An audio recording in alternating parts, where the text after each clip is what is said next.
ఈ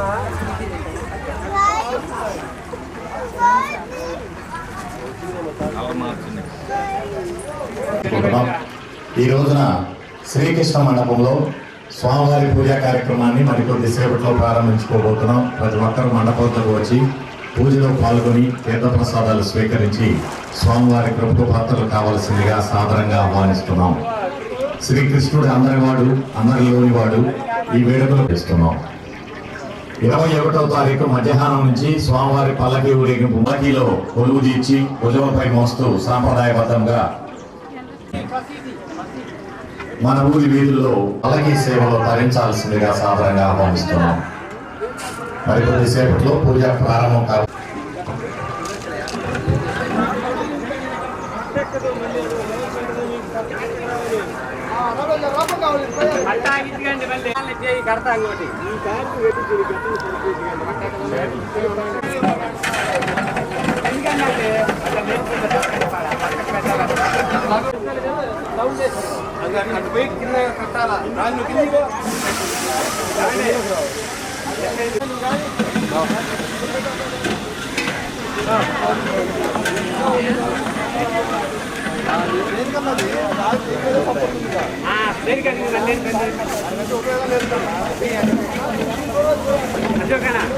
స్థాపన చేసి పూజా కార్యక్రమాలు, జ్ఞాన ప్రవచనం నిర్వహించుకోవడం జరిగింది.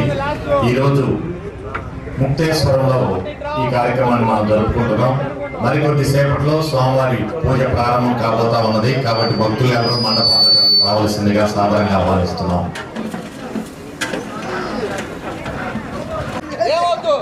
భగవంతుడిగా తెలియబడాలి అంటే ఆయన భూమి మీద వచ్చి మనకి ఇచ్చినటువంటి భగవద్గీత జ్ఞానాన్ని, ఉన్న జ్ఞానాన్ని గ్రహించవలసిన ఆవశ్యకత ఎంతైనా ఉంది. కానీ దురదృష్టవశాత్తు భగవద్గీత గ్రంథం పట్ల మనకి సముచితమైనటువంటి శ్రద్ధ లేకపోవడం వల్ల నేటిని భగవద్గీత జ్ఞానం మనకు అర్థం కాకుండా పోయింది. భగవద్గీత ఒక మత గ్రంథం కాదు, సర్వమానవానికి ముక్తిని ప్రసాదించే జీవ దైవ ఐక్య సందాయని. అది మానవాళికి ఒక దిక్సూచి లాంటిది. అలాంటి భగవద్గీత గ్రంథాన్ని ఇచ్చినటువంటి ఆ దేవదేవుడు భగవంతుడిగా, జగద్భర్తగా, జగద్పితగా, జగదీశ్వరుడిగా మనకు తెలియబడాలి అంటే ఆయన జీవితంలోని అనేక విషయాల గురించి మనం సక్రమంగా అర్థం చేసుకోవాల్సిన ఆవశ్యకత. బోధనలు గొప్పగా ఉన్నప్పటికీ ఆయన జీవితం ఆచరించినటువంటి వారు కొందరు కనిపిస్తూ ఉన్నారు అక్కడక్కడ. కానీ తెలుసుకోగలిగితే ఆయన ఆచరణ కానీ ఆయన చెప్పి ముక్తి వైపుకి ప్రయాణింపజేసేవే. కానీ మనం తెలుసుకోలేకపోయి ఆయన జీవితంలో చేసిన ప్రతి ఒక్క ఆచరించిన చూపినటువంటి ప్రతిదీ కూడా ఎంతో సారాంశవంతమైన జ్ఞానాన్ని మనకు అందించేదిగా ఉన్నది. నిన్న కొన్ని అంశాలను మనం మాట్లాడుకున్నాం.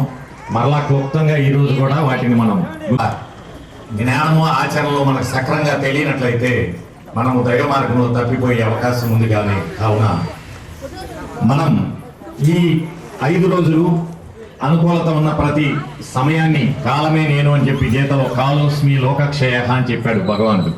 కాలమే నేను అన్నాడు. ప్రతి క్షణము మనకు జరుగుతున్న కాలంగా దైవమే ఉంది. ఆ దైవమైన కాల ఆయన ఈ సృష్టిలో ఉన్న జీవరాశులకు ఆయన జ్ఞానాన్ని తెలియజేయాలని యత్నించినటువంటి మళ్ళీ ఒకటిన మనం పల్లకి ఊరేగింపు మహోత్సవం నిర్వహించుకుంటాం. దేవాలయానికి వెళ్ళేటువంటి అనుకూలత కానీ అవకాశం కానీ అందరికీ ఉండదని చెప్పి నాటి పెద్దలు ఆయా పండుగ దినాల్లో ఊరి ఎరిగింపుగా, నేడు ఊరేగింపు అని అంటున్నాం. పూర్వము దాని సక్రమైన పదం ఊరి. పూజకి సిద్ధం కావాల్సిన కోరుతా ఉన్నాం. ఇప్పటికే సమయం చాలా లేట్ అయింది.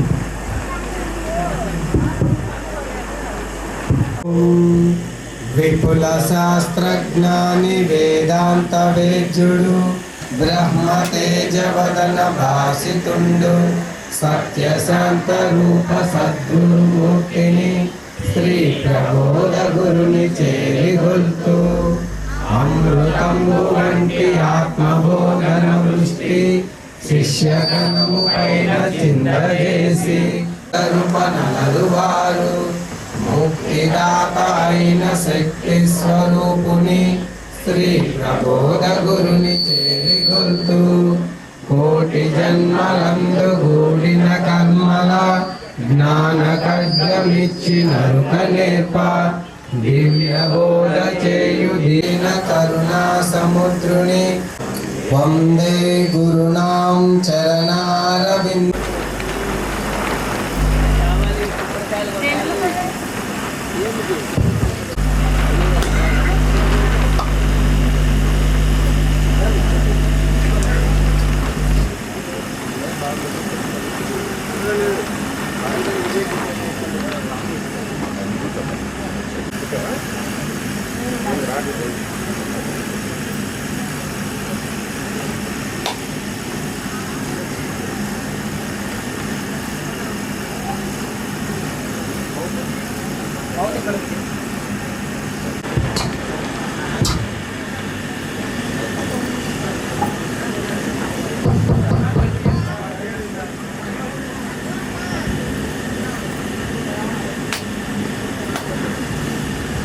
ఓం శ్రీ సమంచితమవ్యయం పరమ ప్రకాశమగోచరం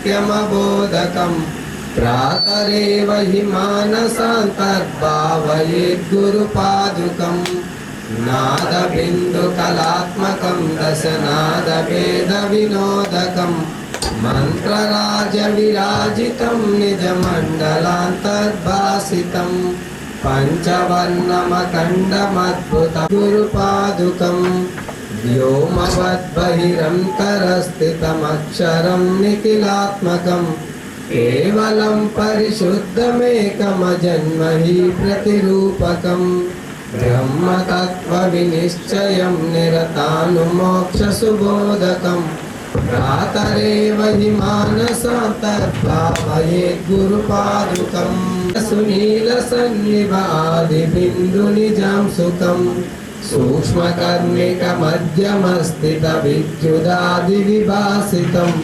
ప్రాతరేవ హి మానసాంతర్భావయేద్గురుపాదుకం పంచ ఋషికదేహమనశ్చతుష్క పరస్పరం పంచభూతుకం పంచవర్ణసుచిర్విచిత్ర విశుద్ధతత్వ విచారణం చంద్రసూర్యచిదగ్నిమ శబ్దజాలమయం చరాచర జంతుదేహ నివాసినం చక్రరాజమనాహతోద్భవమేకవర్ణమతః పరం ప్రాతరేవ హి మానసాంతర్భావయేద్గురుపాదుకం జన్మ కర్మ విలీన కారణ హేతుభూతమవదాయకం ప్రాతరేవ హి మానసాంతర్పాదుకం తప్త కాంచన దీప్యముజ్వలం పరమాస్పదం నీలనీరదమధ్యమస్థిత విద్యావయేద్గురుపాదుకం స్థూల సూక్ష్మ సకారణాంతరకేలన్వవేతద్విజాతం గురురంగి పద్మే మనశ్చేన లగ్నం తతః కిం తతః కిం తతః కిం తతః కిం షడంగాది వేదో ముఖే శాస్త్ర విద్యా కవిత్వాధిపద్యం సుపద్యం కరోతి గురురంగి పద్మే మనశ్చేన లగ్నం తతః కిం తతః కిం తతః కిం తతః కిం విదేశేషు మసాద గురురంగి పద్మే మనశ్చేన లగ్నం తతః కిం తతే అనార్వే గురురంగి పద్మే మనశ్చేన లగ్నం తతః కిం తతః కిం అనర్ఘ్యాని రత్నాని యుక్తాని సమ్యక్ సమాలింగితా కామినీయామినీషు గురురంగి ధరణిన నీవు సాకార రూపమున వెలసి మూడులను జ్ఞానులను చేయ బయల్పడినవో గురురాయ నీకిదే మా మనఃపూ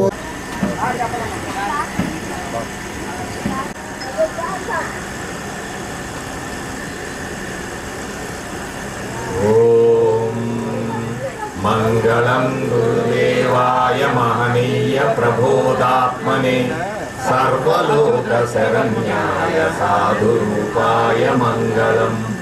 ఓం శ్రీ శ్రీ శ్రీ భగవాన్ స్వామి ఆచార్య శ్రీ శ్రీ గ్రహించబడి శూన్యములో ఏ విధముగా అనుమతి కలిగిన నేను కూడా ఐక్యమవుతానని ప్రతిజ్ఞ చేసి చెప్తాను.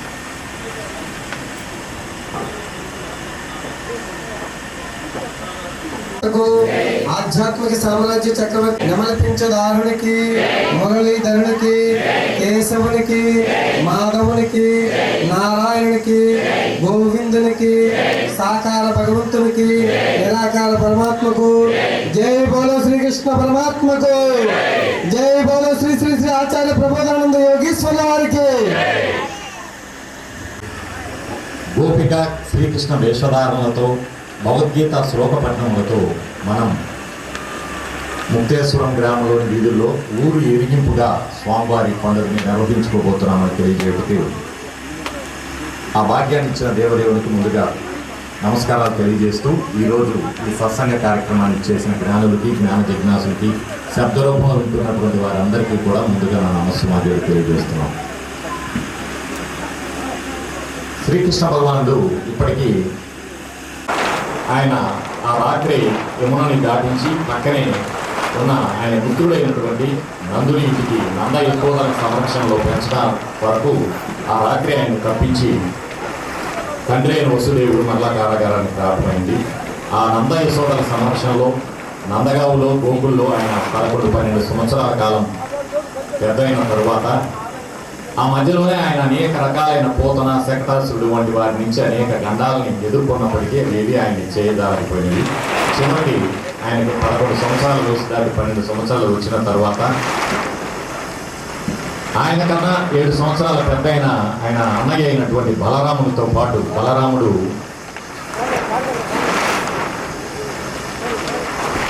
వసుదేవుని యొక్క మరి యొక్క భార్య రోహిణికి జన్మించినటువంటి వాడు. అందువలన కృష్ణ భగవానుడు వారికి సోదరుడు వరుస అవుతాడు.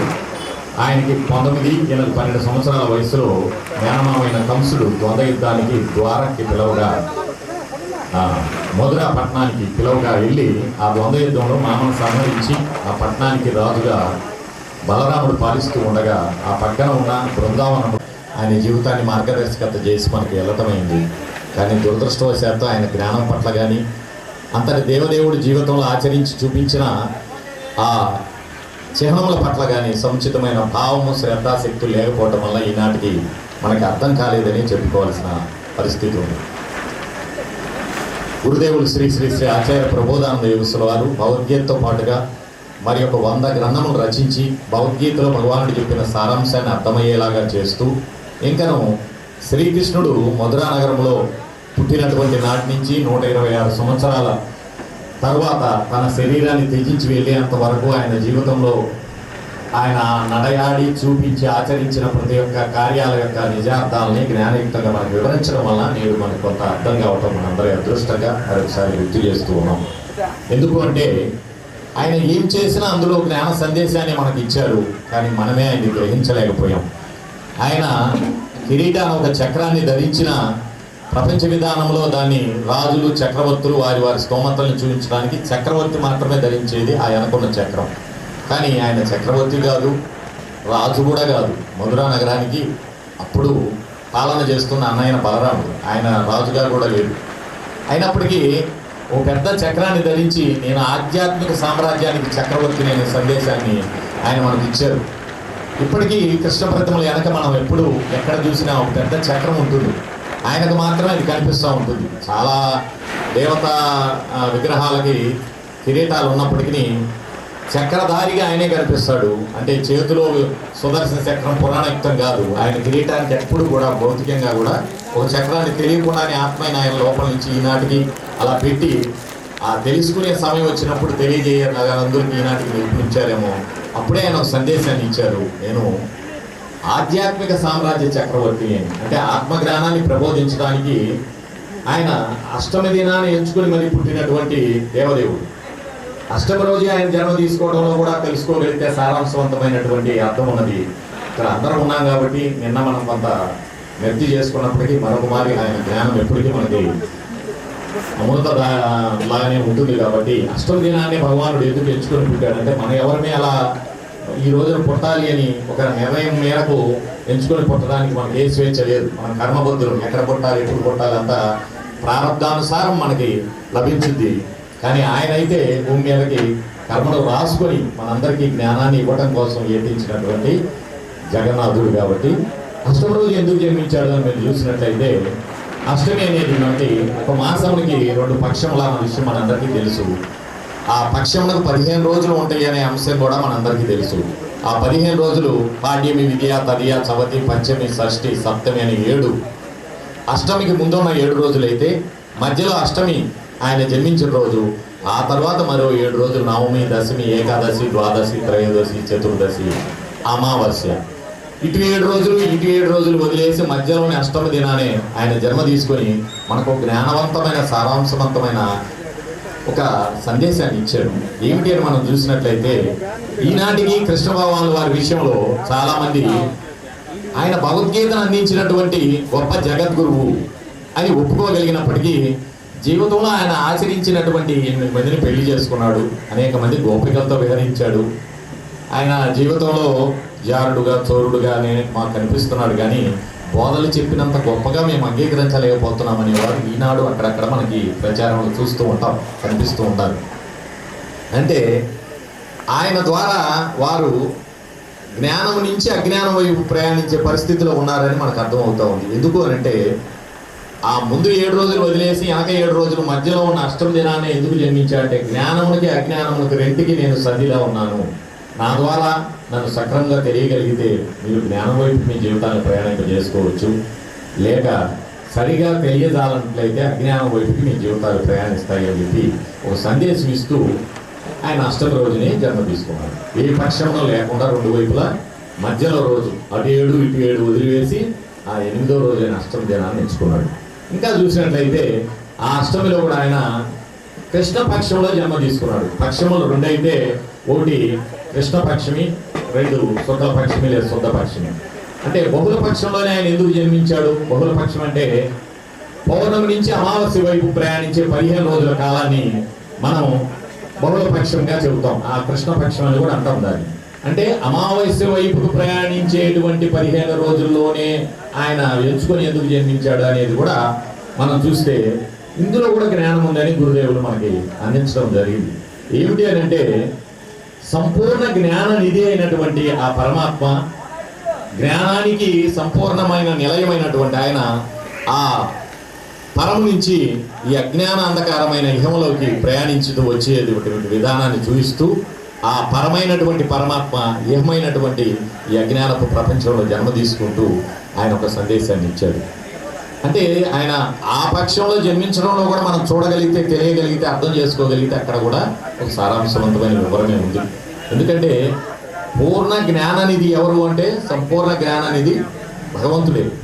దేవుడి జ్ఞానం దేవుడికి తప్ప ఎవరికి తెలియదు. ఎవరైనా ఎంతో కొంత ఆయన జ్ఞానాన్ని తెలుసుకొని ఆ జ్ఞానంలో కొన్ని స్థాయిల్లో ఉండగలిగిన వారే కానీ 100కి 100 పాళ్ళు సంపూర్ణ జ్ఞానం ఎవరిలో ఉంటుంది అంటే ఆ దేవుడి నుంచి వచ్చిన దైవాంశైన భగవంతుడికి మాత్రమే అది సాధ్యం. అందువల్ల ఇక్కడంతా ప్రకృతి సంబంధమైన అజ్ఞాన సంబంధమైన అంశాల్లో తేలియాడేటువంటిది ఈ ఇహమంతా. కానీ ఆ పరమైనటువంటి ఆయన ఇహానికి ఏతించుతూ ఈ అమావాస్య వైపు ప్రయాణించేటువంటి కృష్ణపక్షాన్ని ఎంచుకొని మరి జన్మ తీసుకోవడం జరిగింది. ఇలా చూస్తే ఆయన మురళిని చేతిని ధరించి, ఆయన మాత్రమే ఎప్పుడు ఆయన చేతులు కృష్ణభగవాన్ వారి చేతులు మురళిని ధరించి కనిపిస్తాడు. ఇంకెవరిలో ఎక్కడ మనం చూడం అని తెలియకుండానే చూడండి, మన లోపల నుంచి కృష్ణ భగవాన్ ఇంకెవరిని అనం. శ్రీకృష్ణ పరమాత్మ అన్న పెద్ద పదాన్ని ఎవరి పట్ల పొరపాటును కూడా మనకి తెలియకుండానే పలికేటువంటి ఒక పెద్ద అర్థవంతమైన భావం. అంటే మురళిని ఆయన వాయించడంలో ఏముంది అని చూస్తే మీరు గమనించినట్లయితే మనకి ఎక్కడ ఫ్లెక్స్ కూడా ఎగ్జిబిట్ చేయబడి ఉంది. మురళిని మీరు చూస్తే ఆ మురళికి 9 రంధ్రాలు ఉంటాయి. మన శరీరం కూడా 9 రంధ్రాలతో కూడినదిగా ఉంది.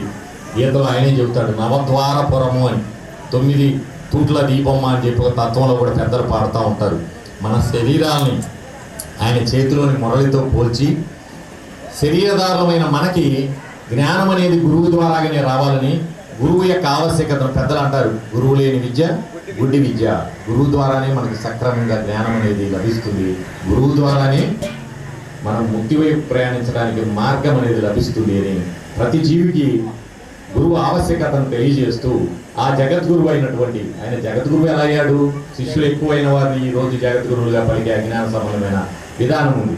ఆయనకి ఏ శిష్యులు లేరే, మరి ఎలా అయ్యాడు? జగత్తంతటికి వర్తించేటువంటి దైవ జ్ఞానాన్ని అందించి ఆయన జగద్గురువు అయ్యాడు. ఆయన జ్ఞానం ఒక ప్రాంతానికో, ఒక వర్గానికో, ఒక వ్యక్తులకో, ఒక స్థాయికో మాత్రమే కాకుండా సర్వజీవరాశికి సమన్వయమైనటువంటి జ్ఞానాన్ని అందించినటువంటి జగద్గురువు ఆయన జ్ఞానం ఇక్కడ పనిచేస్తుంది, ఇంకో చోట పనిచేయదా అంటే జాతస్య ధ్రువం వచ్చి ధ్రువం జన్మ మృతస్య అని ఆయన గీతలో చెప్పాడు. అంటే భూమి మీద ఎవడ పుట్టినా ఒకనాడు ఆ శరీరాన్ని వదిలివేసి వెళ్ళవలసింది. అది బ్రహ్మ విద్యా శాస్త్రం. ఆయన పలికినది ఎవరికైనా వర్తించదే తగినది. అందుకే ఆయన కూడా 126 సంవత్సరాలు ఈ భూమి మీద నడయాలి. ఒకనాడు ఆయన పెట్టిన శిష్టాన్ని కూడా మనకి చూపిస్తూ ఆ శరీరాన్ని త్యజించి వెళ్ళిపోయాడు. అంటే ఇప్పుడు మరి ఆయన దేవుడా భగవంతుడా? స్వామివారం గ్రంథం ఇచ్చాడు, శ్రీకృష్ణుడు దేవుడా భగవంతుడా అని. నేటికి మనము దేవుడు భగవంతుడు అనే పదాలని ఎలా పడితే అలా పలుకుతున్నాం, కానీ నిజంగా చెప్తే దేవుడు అనే పదానికి ఒక అర్థం ఉంది. అది ఆ వివరణ తెలియజేసే పదమే కానీ పేరు కాదు. దేవుడు అంటే తెలుగులో దేవులాడుట లేక వెతుకుట అనే అర్థాన్ని ఇస్తుంది. అంటే నీవు జీవుడుగా ఎంతకాలమైనా దేవుడి కోసం వెతకాల్సిందే, ఆయనలో చేరేంత వరకు దొరికేవాడు కాదు అనే దాన్ని వివరిస్తూ దేవుడు అనే పదాన్ని తెలుగులో, ఎందుకంటే తెలుగు భాష ఆత్మజ్ఞానానికి అత్యంత దగ్గరగా ఉన్న భాషగా దేశ భాషలందు తెలుగు లెస్స అని ఆ రోజు కృష్ణదేవరాయలు చెబితే, దేహి భాషలందు తెలుగు లెస్స అని ఆధ్యాత్మికంగా మనకి ఎంతో గొప్ప జ్ఞానాన్ని తెలుగు భాష అందిస్తుందని శ్రీ స్వామివారు చెప్పడం మనందరి అదృష్టం. అలాంటి తెలుగు భాషలోని ఆ దేవుడు అనే పదానికి అంత అర్థం ఉంది. మనం పరమాత్మ అంటాం ఆయన్ని. పరమాత్మ అంటే మన ఆత్మకు పరముగా ఉన్నాడు కాబట్టి పరమాత్మ అని అంటున్నాం. అంతేగాని పరమాత్మ పేరు కాదు. పరంధామ అని అంటాం.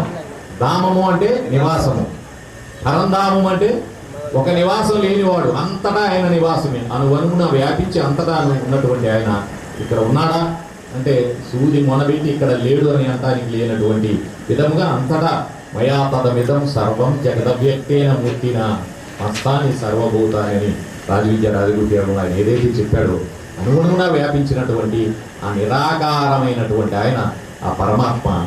ఆ పరమాత్మే సాకారంగా ఒక రూపం ధరించి కృష్ణ అనే ఒక అర్థవంతమైన పేరు పెట్టుకుని భూమి మీద జన్మించినప్పుడు ఆయనని మనం మనిషి అనలేము, దేవుడు అనడానికి నిరాకారుడు కాదు, సాకారంగా ఉన్నాడు. అందుకని ప్రత్యేకించి ఆయన ఒక అర్థవంతమైన పేరుతో భగవంతుడు అని పిలుస్తూ ఉన్నాం. ఈ వివరం అంతా స్వామివారు రాసినటువంటి జన్మమరణ సిద్ధాంతం, శ్రీకృష్ణ దేవుడు భగవంతుడు గ్రంథాలు చదివితే సులభతరంగా అర్థమైంది. అంటే భగం నుంచి ఉద్భవించిన వాడు.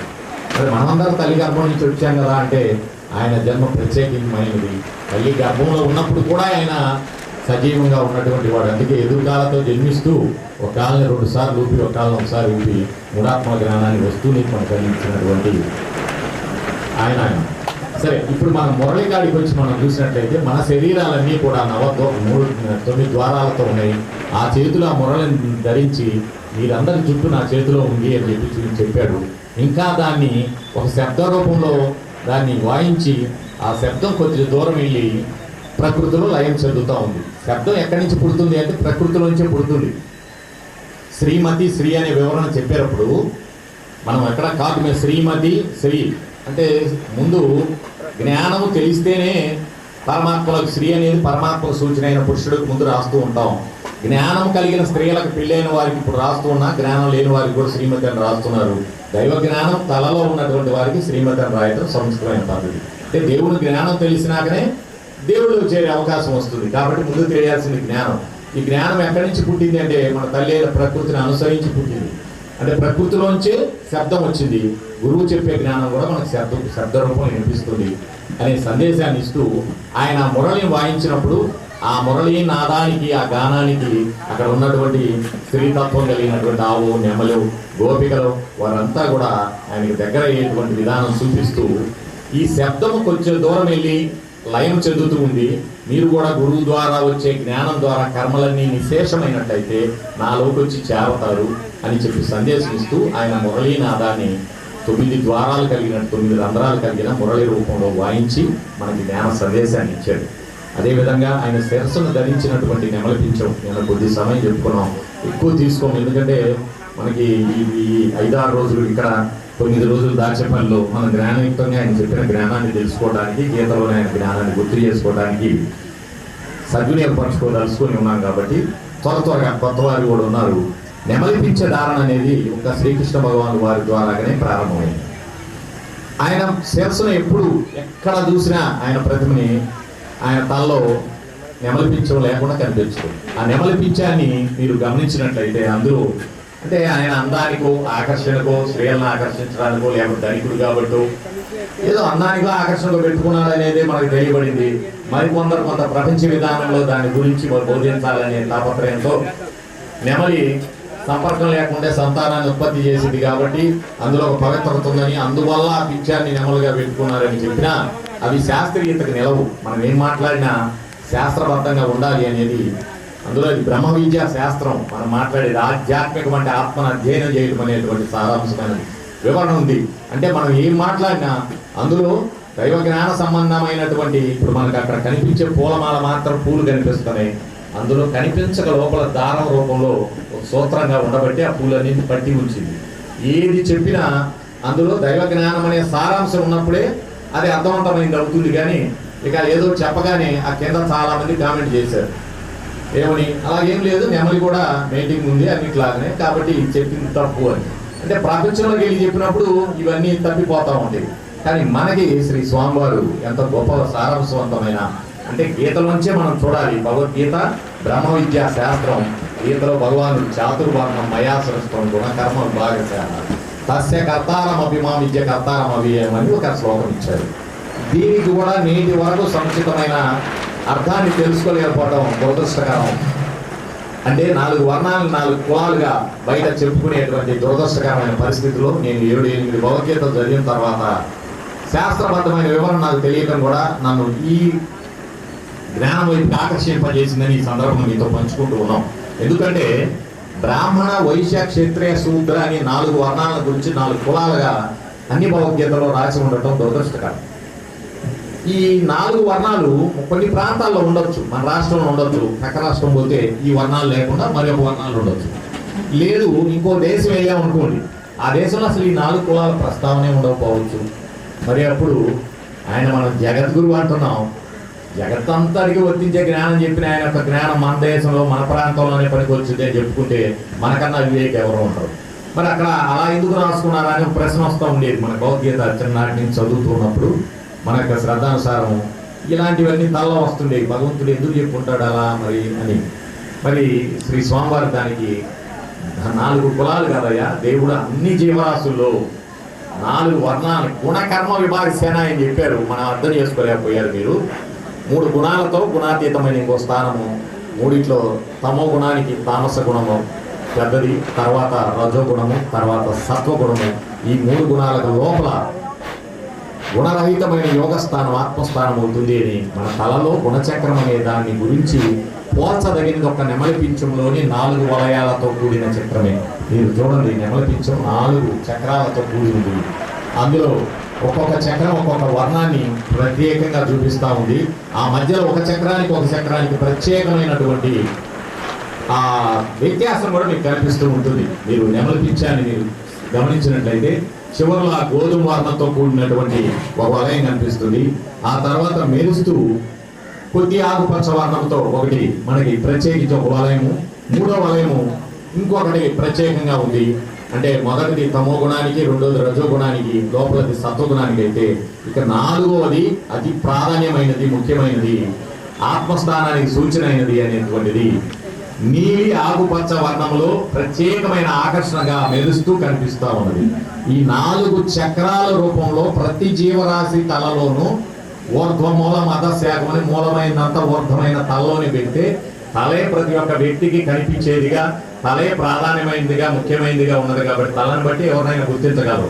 ఆయన శిరస్సునే ధరించి చూపించాడు. మరోసారి ధరిస్తే మీరు చూడరు, మీకు అర్థం కాదు.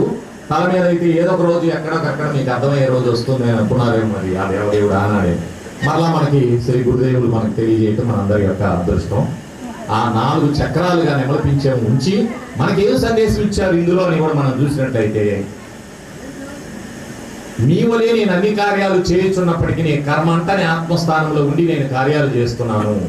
అని నా జ్ఞానం తెలుసుకోగలిగినట్లయితే మీరు తామస రాజస సాత్విక ఏ గుణభాగం ఉన్నప్పటికీ ఆత్మ మీద ధ్యాసన కలిగి కర్మయోగ ఆచరణ విధానాన్ని మనకి నెమలిపించడం ద్వారా శ్రీ భగవానుడు మనకి చూపించడం జరిగింది.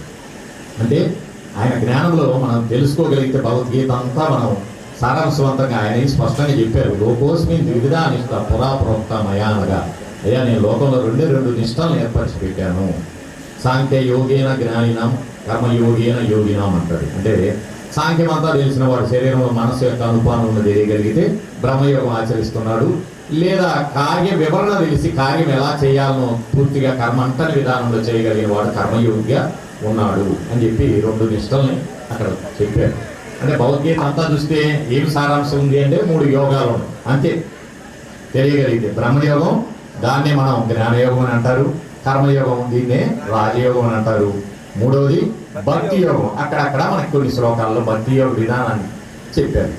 ఈ కర్మయోగం అనేది అందరూ ఆచరించదగిందని, ఆ యుద్ధ సమయంలో తన వారిని తన బంధువుల్ని చంపడానికి భయపడి కర్మ వస్తుందని దుఃఖించినప్పుడు కర్మానుసారం వచ్చిన ఈ యుద్ధంలో ఏ భావంతో యుద్ధం చేస్తే కర్మ వస్తుంది, ఏ భావం ఎరుకగలిగి చేస్తే నీ కర్మ రాదు అనే సూత్రాన్ని కర్మయోగ రూపంలో చెప్పినటువంటి ఆయన ఆ కర్మయోగానికి సూచనగా ఆయన నెమలిపించాన్ని ధరించి మనకి కర్మయోగ ఆచరణ సందేశాత్మకంగా మనకు అందించినటువంటి ఆయన. అదేవిధంగా తన పాదమును ఒక ప్రత్యేకమైన భంగిమలో పెట్టి, అంటే ఇక్కడ ఇంకో ప్రశ్న కూడా వస్తుంది. అంటే మనకి మొత్తం ఎతికితే భూమి మీద ఏ వస్తువైనా ఏ ప్రాణైనా ఏదైనా 3 ఆత్మలు ప్రకృతి తప్ప ఇంకేమీ లేదు. ఈ 4 ఉండాలి. మరి ఇందాక మనం చెప్పుకున్నటువంటి ఆ గుణచక్రం మనకు ఆ నెమలిపించారని చూస్తే 3 గుణాలు కనిపించి మధ్యలో ఆత్మ కనిపించింది. ఆ గుణభాగంలో ఏదో ఒక చోట జీవుడు ఉంటాడు. మనకి గుణచక్రం మీకు అందరికీ తెలుసు, మనం అక్కడ ఎగ్జిబిట్ చేసాం. కింద చక్రం, దీన్ని మాయా చక్రం అని కూడా అంటారు. ఈ చక్రానికి బ్రహ్మనాడి విరుసుగా ఉంది. ఆ బ్రహ్మనాడిలో ఆత్మ ఉంది కాబట్టి ఆ 4వ స్థానం అది. మరి పరమాత్మ ఎక్కడ ఉన్నాడు అంటే దానికి స్వామివారి అమృత తుల్యమైన ఒక సారాంశవంతమైన ఒక కథను ఇచ్చారు, ఒక మనకు అర్థం కావడం కోసం. దాని సమయాన్ని గుర్తు చేసుకున్నట్లయితే, ఒక చిత్రకారుడు ఒక పంచవన్యాల రామచిలుకని చిత్రీకరించాలనుకుని ఒక మంచి ఆర్ట్ పేపర్ తీసుకొని దాని మీద సజీవమైన చిలక ఎలా ఉంటుందో అలాగనే రంగులతో అద్ది గీశాడట. అతను ఏదో పని మీద బయటికి వెళ్ళినప్పుడు అతని మిత్రుడు ఆ చిలక ఎలా ఉందో చూద్దాం మా మిత్రుడు గీసినటువంటి ఆ చిత్రం అని చెప్పి అతని ఇంటికి వచ్చినప్పుడు వైట్ పేపర్ కనిపిస్తుందంట. ఫోన్ చేస్తే లేదు పలానా నేను అట్లా వరండాలో పెట్టాను చూడు అంటే, గాలికి అంత ముందు అది తిరగబడింది.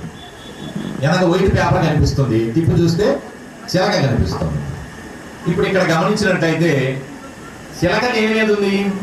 తెల్ల పేపర్ మీద ఉంది. ఆ నెమలిపించాను వెనక్కి తిప్పి చూస్తే ఏముంటుంది? అంతటా అనువనువున ఉన్న పరమాత్మ ప్రకృతికి, ఆత్మకి, జీవాత్మకి అన్నిటికీ ఆధారమై అంతటా ఉన్నటువంటి ఆయన వెనక ఉన్నటువంటి ఆ పేపర్ మీదనే చిలక ఉంది. పేపర్ ఆధారమయ్యే చిలక కనిపిస్తుంది. తిప్పి చూస్తే పరమాత్మ మాత్రమే కనిపిస్తున్నాడు. అంటే పరమాత్మగా ఆ నెమలిపించే వెనక వైపున ఇంకా నెమలిపించాలని మీరు చూసినట్లయితే మనకి తలలోంచి వెన్నునాడి గుదస్థానం వరకు ఉన్నటువంటి ఆ బ్రహ్మనాడి విధానాన్ని, ఈ బ్రహ్మనాడి ద్వారా శరీరం అంతా పాకి ఆత్మ చైతన్యం ఏ విధంగా మన శరీర భాగాన్ని కదిలిస్తూ మెదిలిస్తూ పనిచేస్తుందో విధానాన్ని నెమలిపించిన కాడతో సహా తీసుకున్నట్లయితే ఆ కేశములు శరీరం అంతా పాకినటువంటి నాడులుగా ఆయన కేశవ అని అంటాం. అంటే కేశవ అంటే ఆ వెంట్రుకలు గోర్లు మనకి ఆత్మ సూచనలు. వెంట్రుకల్లో ఉన్న చైతన్యం ఆత్మగా కూడా ఆయనే ఉన్నాడు. క్షేత్రజ్ఞం చాపి మాం సర్వక్షేత్రేషు భారత అని అన్నాడు గీతలో. అంటే క్షేత్రజ్ఞుడుగా సర్వ శరీరాల్లో వసించి ఉన్నది నేనేనయ్యా అని చెప్పాడు కదా. అలా ఆ శరీరంలోని నాడుల ద్వారా మనకి అది పూర్వం రోజుల్లో అయితే పదాలన్నిటికీ ఎంతో అర్థంతో పలికేవారు. సత్తుపోవడం అని అంటారు. సత్తుపోవడం అంటే ఇప్పుడు ఏదో చనిపోవడం అని అంటారు. చనుట అంటే మెడలుట. ఒక చెయ్యి సత్తుపోయింది అంటారు. అంటే నా చెయ్యి నేను ఇప్పుడు ఎత్తుతున్నాం, దానికి చైతన్యం లోపల నుంచి ఆత్మ ఆయన ఎత్తుంటే గీతలో భగవానుడు చెప్పినట్లు నేనే సర్వజీవరాశుల్లో ఉండి జంటరగడ బొమ్మలాడిచ్చినట్లు ఆడిస్తున్నాను అని చెప్పినట్టుగా ఆ నరాల చైతన్యం ద్వారా ఆడిస్తే చేయలేదు. ఒకరోజు సత్తుపోతే అది నేను లేపాలనుకుని లేవదు కదా.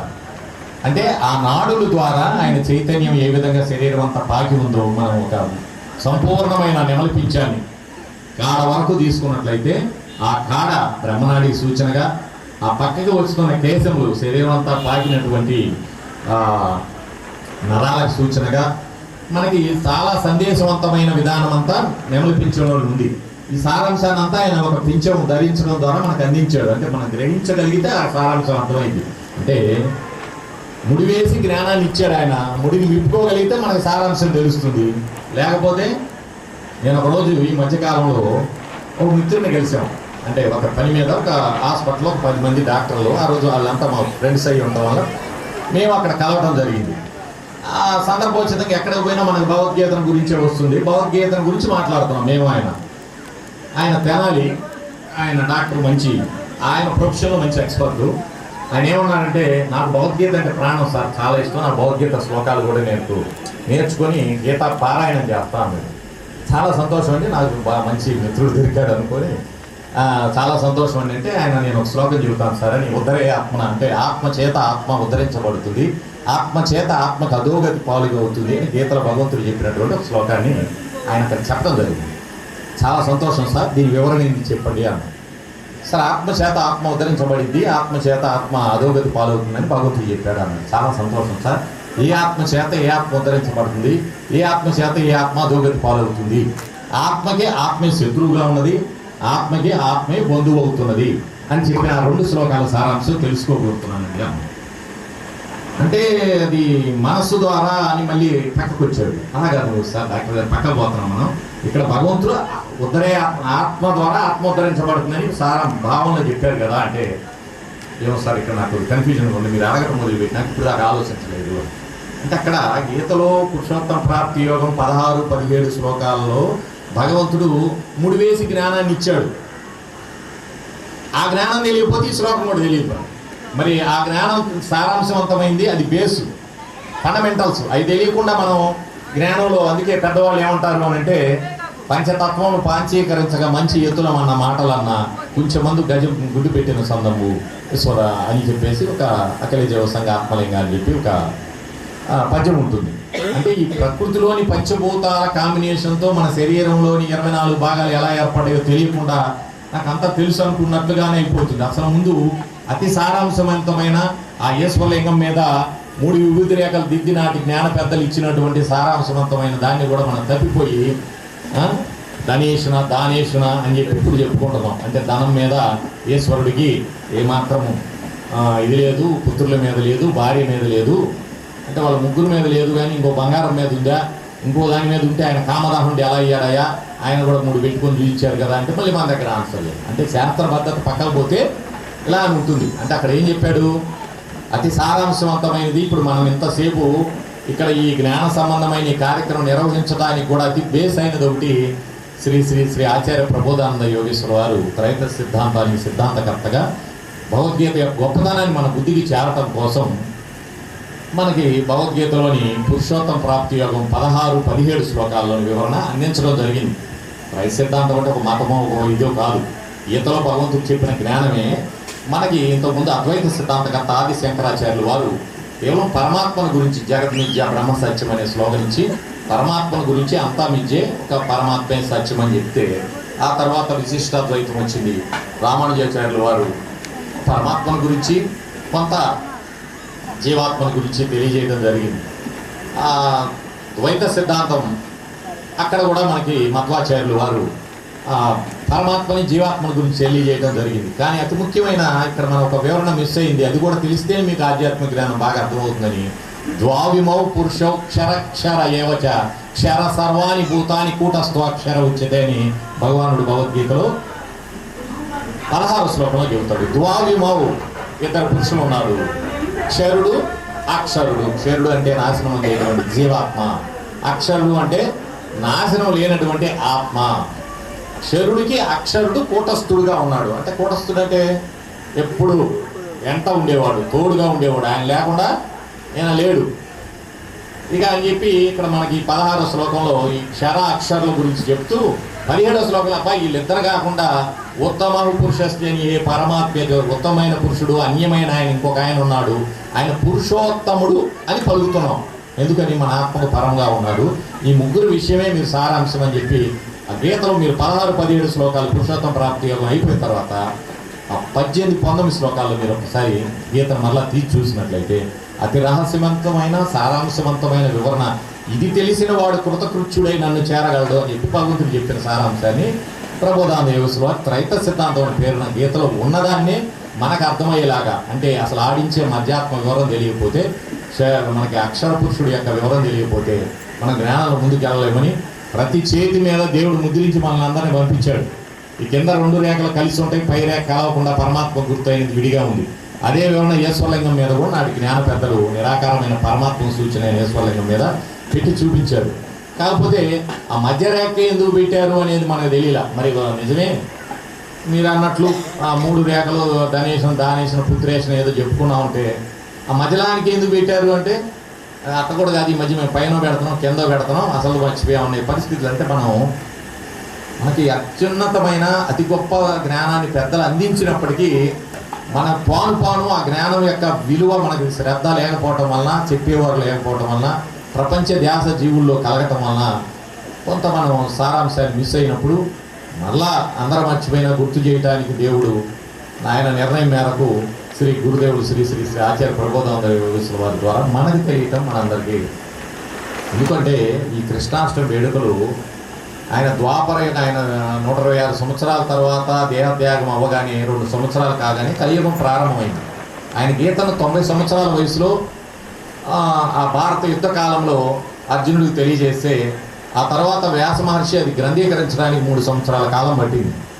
అది ఆయనకంటే సుమారుగా 93 సంవత్సరాల అప్పుడు భగవద్గీత అప్పుడే గ్రంథీకరించబడి బయటకు పెట్టినాక కొందరు జ్ఞానులు చదివి శ్రీకృష్ణ భగవానుడు సామాన్యుడు కాదు ఆయన, ఇప్పుడు దాకా మనం అనుకుంటారు ఆయన కాదు, ఇంత జ్ఞానాన్ని ఇచ్చారు అంటే ఆయన చాలా ఉన్నతుడు అని ఆయన్ని ఎంతో గొప్పగా భావించి ఆయన జన్మదిన వేడుకలే మనందరికీ గొప్ప భాగ్యం అని అప్పట్లోనే భావించి ఆయన ఉన్నప్పుడే ఆయన యొక్క జన్మదిన వేడుకల్ని 11 రోజులు గ్రామోత్సవాలుగా వీధి మండపాలు నిర్మించి ఆ వీధి మండపాల్లో ఆ దేవదేవుడు యొక్క ప్రతిమలను కొలువు చేర్చుకొని ఆయన చేసిన అనేక జ్ఞానయుక్తమైన ఆచరణలు, అంటే వెన్న దొంగ ఆటలు, పుట్టి కొట్టడం, ఇలాంటి కొన్ని ఆయన చెప్పిన జ్ఞానయుక్తమైనటువంటి అంశాల గురించి ఆ వేదికల్లో మాట్లాడుకుంటూ ఆయన జ్ఞానాన్ని ఆయన యొక్క ఆచరణల్ని చెప్పుకునేవారు.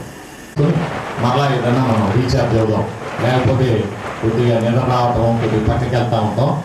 అందులో మనం దేవుడు సేవలో అనే పనితో దాకా పట్ల కట్టాము, మన రాత్రి ఏదో ఇంకా ఈ మండపాలు వేయించుకుంటా అందరూ ఉంటారు, ఇలాంటివన్నీ ఉంటాయి. కాబట్టి మళ్ళీ కొద్దిగా రీఛార్జ్ అవుతాం. తీర్థము ప్రసాదం అనే 2 పదాలను పెద్దలు సారాంశవంతంగా ఇచ్చారు. మా అబ్బాయి కూడా పోయి అక్కడ ఏదో వంటలు చూస్తున్నాడు.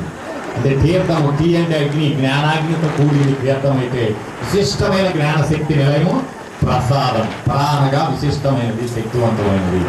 ఈ తీర్థ ప్రసాదాల స్వీకరణ ద్వారా భౌతిక అభౌతిక జ్ఞానశక్తితో పాటుగా మళ్ళా రీఛార్జ్ జ్ఞానం శ్రద్ధను కూడా ఆయన ఇస్తాడు. కాబట్టి పాదములను ప్రత్యేకమైన భంగిమలో వీటిని నిలిపి, అంటే ఈ తీర్థ ప్రసాదాలు వచ్చేదానికి ముందుగా దీని గురించి నిన్న మనం చెప్పుకోవాలి, ఈరోజు గుర్తు చేసుకున్నాం. ఇదేదో గుర్తు చేశారు అబ్బాయి, అంటే మనం మర్చిపోయామని, సరే ఏదో ఒక రూపంలో వచ్చి గుర్తు చేసినట్టు తీసుకున్నాం. ప్రత్యేకమైన భంగిమలో నిలిపి, ఎందుకు ఆయన ఆ భంగిమ ఎక్కడా కనిపించదు. నిలిచిన కృష్ణుడిగా చూసిన ప్రతిమల్లో ఒక పాదాన్ని పూర్తిగా మోపాడు, ఒక పాదాన్ని కొద్దిగా మోపి చూపించాడు. ఈ ప్రత్యేకమైన భంగిమలో నిలిపి చూపిన ఆ పాదములకు కూడా ఎంతో జ్ఞాన చిహ్నము, జ్ఞానార్థము తెలుసుకోగలిగితే సారాంశవంతమైనటువంటి జ్ఞానం ఉంది. ఏముంది అని చూస్తే మన శరీరంలోని 2 శ్వాసలకి గుర్తుగా ఆయన పాదముల్ని పెట్టి చూపించాడు. 2 శ్వాసలు సమంగా ఆడుతున్నాయా అంటే ఒక శ్వాస పెద్దదిగా ఎక్కువగా, ఒక శ్వాస తక్కువగా ఆడుతుంది. సూర్యనాడిలో ఎక్కువ ఆడితే చంద్రనాడిలో తక్కువ ఆడుతుంది, చంద్రనాడిలో ఆడితే సూర్యనాడిలో స్వరం మారినప్పుడు ఎక్కువ అవుతుంది. ఈ మధ్యలో ఒక నాడు ఉంది, అంటే మన శరీరంలో ఎన్నో నాడుల్లో 72,000 నాడుల్లో 10 నాడుల్లో 10 గాంధార, పూస, ఇవన్నీ మీకు తెలుసు. ముఖ్యమైన 3 నాడులు ఉన్నాయి, సూర్య చంద్ర బ్రహ్మనాడు. సూర్యనాడిని పింగళనాడి, చంద్రనాడిని ఇడానాడి, ఈ మధ్యలో ఉన్న నాడిని బ్రహ్మనాడి అని అంటున్నాం. పెద్ద నాడి కాబట్టి బ్రహ్మనాడిలోంచి వెన్నుపాములు మధ్యలో వచ్చినటువంటి ఆ దారంగా బయటికి కనిపిస్తుంది. అందులో ఉన్న చైతన్యం ఎవరికి కనిపించదో ఆ చైతన్యం ఆయనే. ఇప్పుడు ఆ 3 నాడుల్లో మనకి శ్వాస సూర్యచంద్ర నాడుల్లో ఆడుతున్నప్పుడు మనిషి జాగ్రత్త అవస్థలో ఉన్నాడు. దేవుడు మనిషికి 3 అవస్థలు పెట్టాడు. 4వ అవస్థ ఎవరుకోగలిగింది ఆ యోగం చేసేవాడికి? 1 జాగ్రత్త అవస్థ, 2 నిద్రావస్థ, 3 సుషుప్తి, అంటే నిద్రనే సుషుప్తి అని మనం అంటాం, 3 స్వప్నావస్థ, కళలు వస్తూ ఉంటాయి కదా, అది ఒక అవస్థ. ఇక 4వది యోగావస్థ, అది యోగులు కలిగేది. ఇక్కడ ఏం చూపించారు ఆయన ప్రాణాలు పెట్టంటే, మీరు జాగ్రత్త అవస్థలో ఉన్న ఏ జీవరాశికైనా సూర్యచంద్ర నాడుల్లో ఒక నాడిలో ఎక్కువ తక్కువగా ఆడుతూ ఉంది. నిద్రావస్థలో తెలియకుండానే మనసు బ్రహ్మనాడిలోకి వెళ్తుంది. మనసు సూర్యచంద్ర నాడుల మీద ఉన్నప్పుడు శ్వాస ఆడటంలో ఎక్కువ తక్కువగా ఉంటూ మనకి జాగ్రత్త అవస్థలో మనసు సూర్యచంద్ర నాడుల మీద నిలిచి ఉండే విధానాన్ని జ్ఞానం లేని వారు చెప్పారు. యామనేశ్వర వారు అంటారు, పొద్దు పడుచు చోటు, పొద్దు కుంటు చోటు, పొద్దు నిలుచు చోటు. పొద్దు అంటే ఎరుక, ఉదయం లేవగానే పొద్దు పొడిచింది అని నిద్రపోయేవాడు లేచి ఎరుకలో నుంచి, ఇందాక ఆయన చెప్పాడు కదా, మత స్మృతి నా వల్లనే కలుగుతుంది అని. స్మృతి అంటే ఏంటి? రాత్రంతా నిద్రపోయి లేవగానే జ్ఞప్తి మనసు శరీరం అంతా వ్యాపించగానే కలిగే స్మృతి. స్మృతిని ఆయన ఇవ్వలేదనుకో, మృతి. అంటే జాగ్రత్త అవస్థలో ఉన్నప్పుడు సూర్యచంద్ర నాడుల మీద మనసు ఉంటా ఉంది. నిద్రావస్థలో ఉన్నప్పుడు తెలియకుండానే బ్రహ్మనాడిలోకి వెళ్ళి మనసు సుషుప్తిలో, నిద్రావస్థలో మనకి బ్రహ్మనాడిలోకి వెళ్తా ఉంది. ఈ వివరం తెలుసుకోగలిగితే యోగిగా సూర్యచంద్ర నాడుల్లో ఉన్న మనసుని బ్రహ్మనాడిలోకి ప్రయత్నపూర్వకంగా తీసుకెళ్తే అది యోగం అవుతుంది. యోగానికి నిద్రకి ఏమిటి తేడా? నిద్రలో మనకు తెలియకుండానే దేవుడు ఏర్పరిచి పెట్టాడు. మనసు ఒక బిందు రూపాన్ని సంతరించుకొని బ్రహ్మనాడిలోకి వెళ్ళి రిలాక్స్ అవుతుంది. పక్షి పగలంతా విహరించి రాత్రి గూటికి చేరినట్లుగా శరీరం అంతా వ్యాపించి ఉన్న మనసు నిద్రావస్థలో తెలియకుండానే, ఒక నిమిషం ఆగమ్మా తీసుకుంటాం, నువ్వు సేవ చేస్తూ నేను చేస్తాను, ఈలోపు చిన్న పని ఒకటి చేసి వస్తాను అంటే, ఇది కొద్దిగా జ్ఞానం అనేది ఎలా ఉంటుంది అంటే, శ్రద్ధ పెడితే సులభం ఉంటుంది, కొద్దిగా కన్ఫ్యూజ్ అయితే భారం ఉంటుంది. ఇక్కడ సాధారణ గురించి రేపు ప్రశ్న రావచ్చు, దానికి ఒక 5 మార్కులు ఇవ్వచ్చు ఆయన. కాబట్టి మన శ్రద్ధ వహిద్దాం. ఆయన ఏం చెబుతున్నాడు అంటే, ఇక్కడ చెప్పే రూపాన్ని శరీరాన్ని చూడొద్దండి, మన వచ్చి కూడా ఆయన పలకాల్సిందే. ఆ పలుకు ఆయనదే, భావం మాత్రం మనది. సేవ చేసుకుందాం, దేవుడి జ్ఞానం చెప్పుకుంటూ కొంత మనం దేవుడి దగ్గర అవుతాం అనే ఒక స్వార్థం ఉండొచ్చు. కానీ వేరే వ్యక్తిగతంగా నాకు బాగా తెలుసు అనుకుంటే మనం కూడా పోయి పడిపోయినట్టు కొంతలో. ఇప్పుడు మనందరికీ ఆ భావం లేదు. ఆయన ఏం చెబుతున్నాడంటే, జాగ్రత్త అవస్థలో ఉన్నప్పుడు సూర్యచంద్రనాడుల్లో మనసు ఉంది, నిద్రావస్థలో బ్రహ్మనాడులోకి వెళ్తుంది. యోగి అయిన వాడు ఈ వివరం తెలిసి ప్రయత్నపూర్వకంగా బ్రహ్మనాడులోకి మనసును తెలిసకపోతే అది బ్రహ్మయోగం అవుతుంది, అంతే కదా. ఇక్కడేమో సాధనలు ప్రత్యేకమైన భంగంలో నిలిపి బ్రహ్మయోగ విధాన సాధనలు చూపించారు. శిరస్సున నెమలి బీజం ధరించి కర్మయోగ సారాంశాన్ని అందించారు. ఇక్కడ అక్కడ యోగ సారాంశాన్ని మనకు అందించారు. 2 యోగాలని, అటు పాదాల్లో నక శిఖ పర్యంతం అన్నట్లు ఇక్కడ పాదంలో చూపించారు, అలా శిఖల్లో చూపించారు. ఈ విధంగా మనకి ప్రతిదీ ఆయన సందేశాత్మకమైన జ్ఞానాన్ని అందించారు. అతి దేవదేవుని యొక్క జన్మదిన వేడుకలను నిర్వహించుకునేటువంటి భాగ్యాన్ని ఇచ్చిన దేవునికి మరొకసారి నమస్కారాలు తెలుపుతూ, ఈ జ్ఞానాన్ని అందించిన గురుదేవుడు శ్రీ శ్రీ శ్రీ ఆచార్య ప్రబోధానంద వారికి నమస్కరిస్తూ, ఈ అందరం మనకి ఒక అంశం తెలుసు, అనుగుణమున వ్యాపించిన శక్తి నిరాకారమైన ఆ పరమాత్మే సాకారంగా వచ్చిన ఆ కృష్ణ భగవానుడు అని. అలాంటి నిరాకారానికి సూచనగా ఇది ఏది పోల్చలేకపోయినా ఒక ఈశ్వరలింగాన్ని ఆ అనంత విశ్వమంతా వ్యాపించి ఉన్న ఏ సర్వేశ్వరుడికి సూచనగా పెద్దలు ఏర్పరిచి పెట్టారు. అందులో ఉన్న పానిమట్టము మన తల్లిన ప్రకృతికి ప్రత్యేకగా, అంటే భగవద్గీతలో భగవానుడు ప్రకృతి పరమాత్మ మన తల్లిదండ్రులని ఏ జ్ఞానాన్ని అయితే గుణత్రయ భాగంలో చెప్పారో అదే దాన్ని సర్వయోనీషు కౌంతేయ మూర్తయ సంభవతేయ తాసా బ్రహ్మో అహం బీజ ప్రదహ పిత అని గీతలో ఏదో జ్ఞానాన్ని అయితే చెప్పారో అదే జ్ఞానాన్ని అందిస్తూ పెద్దలు ప్రకృతి పరమాత్మ వల్లనే సమస్త జగత్తు ఉద్భవిస్తుంది అని, ఆ ఉద్భవించే జీవులకు సూచనగా ఒక ధారాపాత్రను ఏర్పరిచి అందులో నుంచి ఒక్కొక్క బిందువు ఈశ్వరలింగం మీద పడుతూ స్త్రీతత్వానికి సూచన అయిన ప్రకృతికి ప్రత్యేకమైనటువంటి పానిమట్టం ద్వారా కిందకి జాలువారేలాగా పెట్టారు. ఆ పాత్రలోకి బావిలోంచి కానీ కుంటలోంచి కానీ చెరువు నుంచి కానీ నీరును సంగ్రహించి పోస్తూ ఈ యొక్క నిరంతరాయంగా జీవుల పుట్టుక మరలా పోయి ఆయనలో చేరేటువంటి విధానాన్ని ఆ ధారాపాత్ర ద్వారా కూడా చూపించారు. ప్రకృతిని అధిష్ఠించి పరమాత్మ ఉన్నాడు అని ప్రకృతికి సూచనైన పానిమట్టం లోపల బయట, ప్రకృతి లోపల ఉన్నాడు ఆయన, ప్రకృతి బయట అంతటా ఉన్నాడు కాబట్టి ఈశ్వరలింగాన్ని ఉంచారు. అంటే ప్రకృతి పరమాత్మలకి ప్రత్యేకమైన నిరాకారమైన ఆ పరమాత్మకు సూచన అయినటువంటి ఈశ్వరలింగం దగ్గరికి వెళ్ళి పంచభూతాలకు సూచన అయిన 5 పంచాక్షరి అక్షరాలకి అతీతంగా ఉన్నటువంటి ఆ ఓం శబ్దాన్ని, ఆత్మ సూచన అయిన ఓంని మనం నమస్కరిస్తూ ఓం నమః శివాయ పంచాక్షరి అనేది ఈరోజు అద్వైతులు తన యొక్క మంత్రంగా స్వీకరించినప్పటికీ ఓం నమః శివాయ ఈనాటిది కాదు, సృష్టి ఆది నుంచి ఉన్నటువంటి ప్రణవనాదంగా ఓంని అంటే ప్రథమనాదము ఫస్ట్ ఓంగా పుట్టింది. ఎలా మన శ్వాసతోటే సోహం శబ్దం రూపంలో సోలోని చివరక్షరం ఓకారం, అమ్లోని మకారాన్ని తీసుకొని ఓంని పంచాక్షరిగా అంటే ఈ భూమి మీద ఏ జీవరాశి అయినా ఈ పంచభూతాల ద్వారా నాశనం ఉండాల్సిందే. పంచభూతాల ద్వారా నాశనం కానిటువంటి ఒక శక్తి ఉంది, ఆయనలోకి చేరాలనే ఉద్దేశంతో ఈ పంచభూతాలను పెట్టి ఈ 5 అక్షరాల నుంచి నాశనం కానీ పంచము నుంచి నాశనం కానీ పంచాక్షర సూచనగా ఓం పెట్టారు. ఓమే పంచాక్షరి. ఒక ఓమే పెడితే దేని నుంచి ఇది నాశనం కాని విషయం అనేది అర్థం కాదని ఓం నమః శివాయ అనేటువంటి ఇక్కడ 6 అక్షరాలను సూచించారు భౌతికంగా. కానీ అర్థం ఏమిటి? ఈ 5 అక్షరాల నుంచి నాశనం కానీ పంచాక్షర సూచన అయిన ఆ మంత్రంతో భావయుక్తంగా అందరం ఒకసారి ఆ నిరాకారమైన పరమాత్మే సాకారమైన భగవంతుడిగా వచ్చాడని మనం గుర్తించుకొని ఆ నిరాకారమైన పరమాత్మని ఏ విధంగానూ కూడా మనం పూజించలేము, ఆరాధించలేము. కానీ సమస్త విశ్వానికి నువ్వు అధిపతి తండ్రి, ఈ పంచభూతాల నుంచి కూడా నువ్వు నాశనం కాని వాడివి, మమ్మల్ని కూడా ఈ పంచభూతాల నుంచి నాశనం కానీ నీలోకి చేర్చుకొని మనము దేవుడి గుడికి వెళ్ళినప్పుడు దేవుడి చుట్టూ ప్రదక్షిణలు చేస్తాం. ఎన్ని చేయాలంటే రకరకాలు చెప్పుకున్నాం. 5 ప్రదక్షిణలు చేయాలి అని ఆధ్యాత్మిక జ్ఞానాన్ని అనుసరించి శాస్త్రబద్ధంగా చేసినప్పుడు అర్థవంతం. ఒక్కొక్క అక్షరాన్ని ముందు నా అంటే మనకి ఆకాశం నుంచి, మా అంటే గాలి నుంచి, సి అంటే అగ్ని నుంచి, వా అంటే నీటి నుంచి, యా అంటే భూమి నుంచి నాశనం మనకి వీటి నుంచి లేని స్థితి అయిన నీలోకి చేర్చుకొని వేడుకుంటూ మనం ఒక్కొక్కసారి పలుకుతూ ఒక్కొక్క ప్రదక్షిణ చేయాలి. అలాగనే ఆయన ముందు కూడా ఆయనలో చేర్చుకునే భావాన్ని పొందుతూ ఈ సమస్త విశ్వానికి పంచభూతాలకి అధిపతి అయిన ఆయనలో కలిసే భావంతో ఆ నిరాకారమైన పరమాత్మ సాకారంగా వచ్చిన ఈ సందర్భంలో నిరాకారాన్ని సూచన అయిన ఈశ్వరలింగం దగ్గరికి వెళ్ళి అందరం భావయుక్తంగా ఒక చిన్న పుష్పం, అది మన భావాన్ని వ్యక్తీకరించుకునేది, ఆ పానిమంట దగ్గర పెట్టుకుని ఓం నమః శివాయ అని పంచాక్షరితో నమస్కరించి వచ్చి కూర్చొని అప్పుడు తీర్థప్రసాదాలు స్వీకరిద్దాం.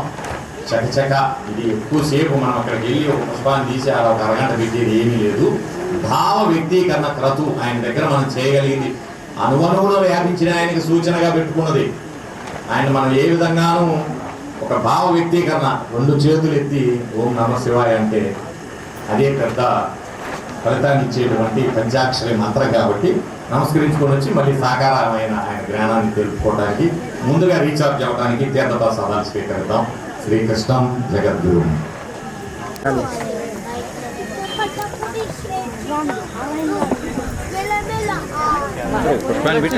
అందరికీ పుష్పాలు ఇచ్చుకుంటే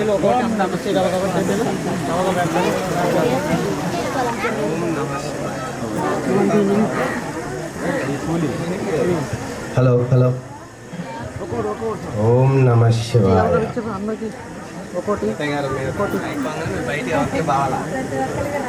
ఓం నమః శివాయ.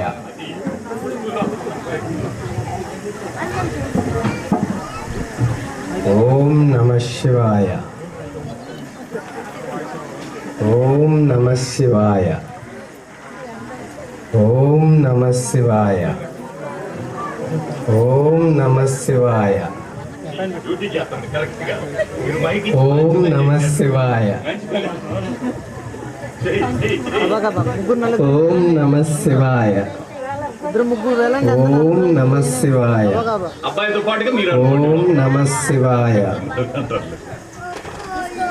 ఓం నమః శివాయ. ఓం నమః శివాయ. ఓం నమః శివాయ.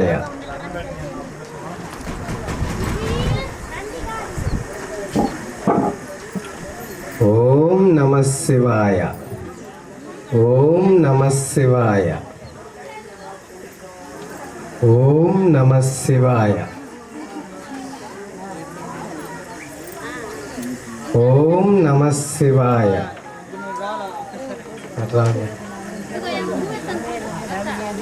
ఓం నమః శివాయ. ఓం